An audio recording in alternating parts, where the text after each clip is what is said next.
There's been a lot of comparisons to Reggie Bush. But is Ronald Jones really Reggie Bush? That's what we're going to talk about today. Brennan Albert is here. I am Adrian Fedke. The comparisons, are they fair? They're fair in that they both wore the same jersey. But as far as a player, no. I mean, Reggie Bush, I would argue, Adrian, and I want to hear what you think. To me, Reggie Bush was the best college player that I ever watched. What about you? Who's the best college player you watched? Wow. See, asking me that right now without thinking about it, that's a good one. That's a good one. Now, I don't think the comparison is fair because in terms of Ronald Jones and his pass-catching ability, he only had 14 receptions on the year. Yep. I really didn't see him run much other than a swing route and a screen. So I think what people are comparing are the body types and the school. But when you really look at them, they aren't really that much alike, are they? No, that's totally fair. Now, to be fair, too, if we're going to be fair to Rojo here, Ronald Jones wasn't necessarily thrown to a lot either. So it's hard to make receptions if the ball's not coming your way. So it's, again, the thing that me and Adrian are saying here is, are we saying Ronald Jones can't catch? Absolutely not. You know, the more scouts you read, the more you looked at his pro day, he looked really natural and fluid at catching the football. Yep. But that said, stats don't say that. Now, is that because he wasn't asked to do it? Or is it because the coaches think we're not confident he can do it? That's a separate conversation. But stats are saying that he does not receive the ball out of the backfield as much as you would like from a first-round draft pick. The example I can give there is Corey Clement. Yeah. Because the Wisconsin backs not really asked to catch the ball. They're more running backs, traditional running backs, power football.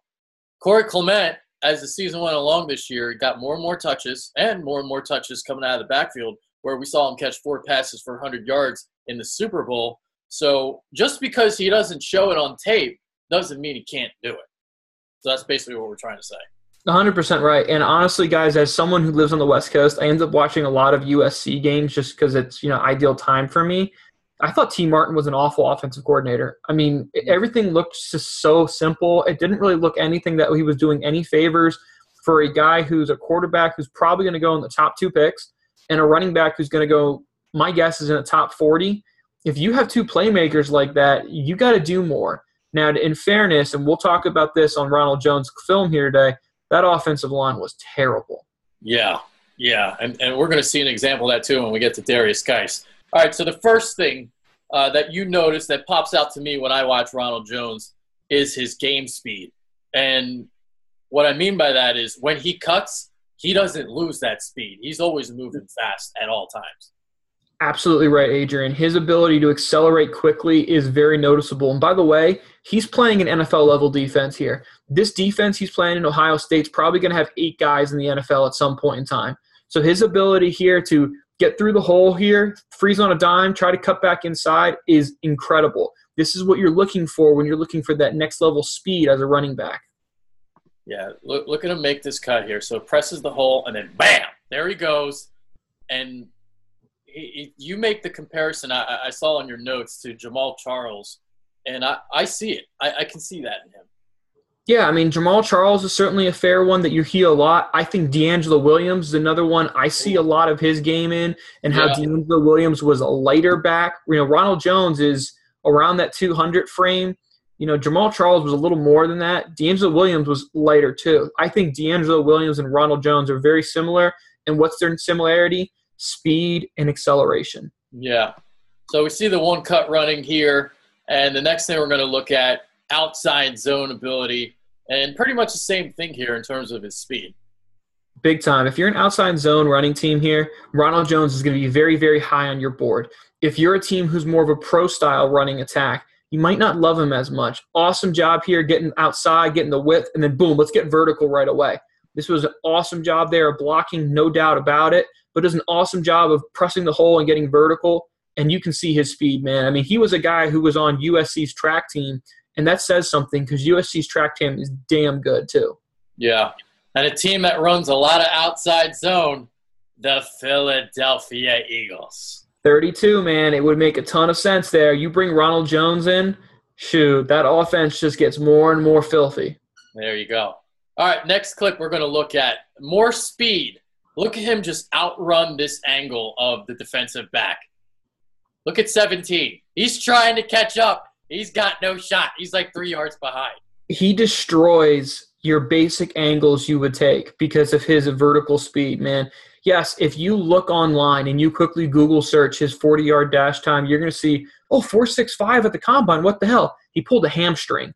He ended up running a 4.46, I believe, at USC's pro day, but his game speed is noticeable. He's one of those guys, personally, if I would have been his agent or I would have been someone who was around him, I would have said, dude, don't run your 40. We know how fast you are. We've seen it on film. It only can hurt you. So his game speed, it farly surpasses what he does in shorts and a T-shirt. All right, let's look at some more outside zone, but this time we get to see a good example of his vision. When we talk about outside zone, guys, we're not talking about running the ball outside. We're talking about the ball being stretched and being able to see the ideal hole and then look for cutbacks. Going to see a great cutback here ability on Stanford. Again, you watch this Stanford tape, guys, especially in the fourth quarter, Ronald Jones was the killer of this game. It wasn't Sam Darnold. Ronald Jones put this game to sleep here. And his ability in this clip here to see the bounce back angle and make a big cut here, ultimately get the first down and get the clock keep rolling, is massive. Huge reason why USC was so successful running the ball here against Stanford was more about Ronald Jones than it was about the offensive line. Yeah, and some balance here to elude that, well, not elude, but get out of that would-be tackle, shoestring tackle. He's got a little bit more power than you think. Yeah, he definitely does. That's fair, Adrian. And I know one of the clips we're going to talk about later here is how well he runs with a really low pad level. Yeah. All right, next thing we're going to look at, we're going to look at him getting through the trash, cutting inside, and scoring a touchdown. Home run hitter here, man. This is, if you want to make another comparison to him, how about Chris Johnson's early days in Tennessee? Watch Chris Johnson. He would have, in the first half, you'd have, 12 carries for 24 yards and maybe like 2 receptions in Tennessee. And then all of a sudden, you would watch the second half, and he'd have 140 yards because he would bust 2 70-yard runs. Ronald Jones absolutely has that ability, and this is a great example of it here. Presses the hole, be able to move laterally through the trash, keep your balance, and then be able to burst away and run away from dudes. All right, next thing we're going to see, getting skinny. What does it mean by getting skinny? Well, it's helpful when you're only 5'11", 200 pounds, which is a smaller running back here. But his ability to drop his weight, shift his shoulders, you can see here, that left shoulder drops right shoulder. So instead of you and I, guys, being in a perfect shoulder square position, he kind of turns himself a little bit. And that's what his ability to get skinny there is. And that should have been a gain of 2, is able to get about 9 yards there. That's a huge difference. If you're not a power back like Darius Geis and you're able to just run through people, you got to get skinny. And here's the other big thing. If you're a smaller back, it's about durability. If you get skinny and you get low to the ground, you are never giving a defensive player a clean shot. These are the little things, guys. Yeah, you're thinking, oh, great, 8 yards. That's awesome. This is also about being durable and being able to avoid big hits. All right, next thing, natural forward lean. So he's along the goal line. He doesn't score on this play, but look at him get his shoulders square. Look at him leaning forward and churning those extra yards near the goal line. For years, like I remember when I watched D'Angelo Williams, and I was one of those guys who had him on my fantasy team. For years, it felt like Mike Tolbert would just come in and vulture all the touchdowns, right? I mean, because the thing was D'Angelo Williams wasn't a power back. Well, you don't necessarily need to be a power back. You need to run with really good pad level in the goal line or short yardage situation. Ronald Jones certainly has that in spades. Am I necessarily going to prefer him in my red zone? No. But I don't think I have to yank him out because I'm not confident he can do it. I think he can. Not something he really excels at, but he can do it. Yeah, I agree with you. All right, so we kind of talked about receiving earlier. Not a lot of examples on tape, but here's one of them. Here's a screen pass. Again, screen plays, angle plays, flat routes. These are all things, to be honest, guys, it's expected for running backs to make. Ronald Jones, only 14 receptions on the season this year, so there's not enough sample size of film for evaluators to really say, yes, absolutely, he can catch the ball out of the backfield. You see stuff in those individual workouts, you see stuff in the pro days and things like that, but obviously you'd love to see more stats here. But I think Ronald Jones is a good receiver out of the backfield. I'm a believer where there's smoke, there's fire. If I'm hearing from enough places he's a good receiver out of the backfield, I'm believing he's a good receiver out of the backfield, even if his stats don't back it up. You know, there was an example of him running a wheel route and making a nice catch over his shoulder. That's what I thought this was going to be. You know, and here's the thing. If you get a wheel route situation, the ideal scenario is you're probably running a post backside to clear the safety in the corner, so your running back runs a wheel on a linebacker. Ronald Jones' speed on a linebacker, that's a touchdown every single time. So I certainly see where he can be that weapon nightmare out of the backfield. All right. So that's Ronald Jones. Not really a lot of negative. Something that we kind of forgot to talk about. Durability. How durable is he going to be? That's a fair concern. I mean, when you have running backs who are that size, D'Angelo Williams, even Chris Johnson for a little bit there, Jamal Charles, they weren't necessarily surefire guys that you thought, hey, he's going to play all 16 games. But you know what? Most running backs in the NFL aren't playing all 16 games either. So if you're saying, oh, well, I don't want to draft him for durability reasons, that's fair. But keep an eye on your current depth chart. Take a peek at how many games your running back played. I'm not too concerned here about his durability for Rojo.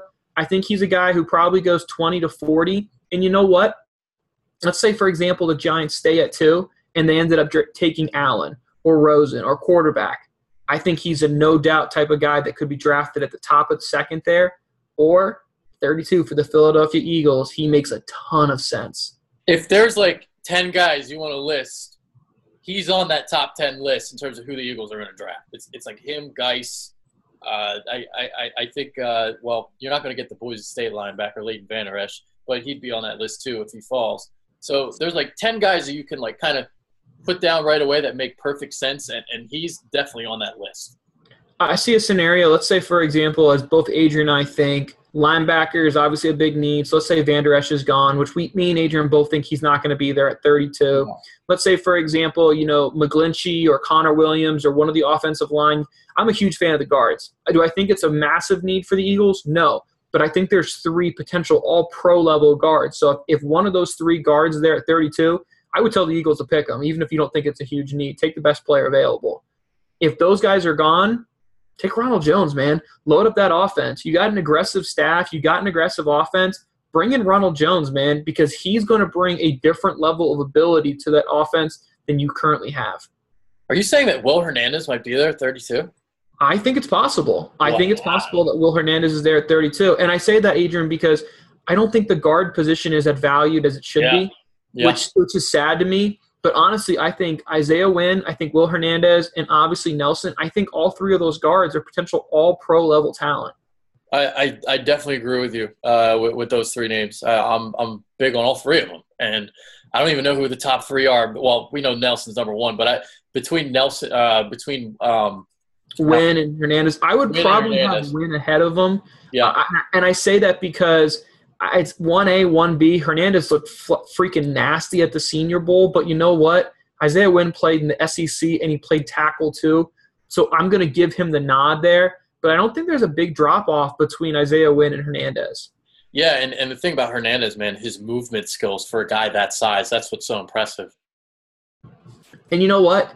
He's a nasty SOB, and that's really what you want inside. But as far as Ronald Jones, I think his ability is absolutely as an outside zone level guy. He's a guy that you'd want in a team to be able to throw the ball to.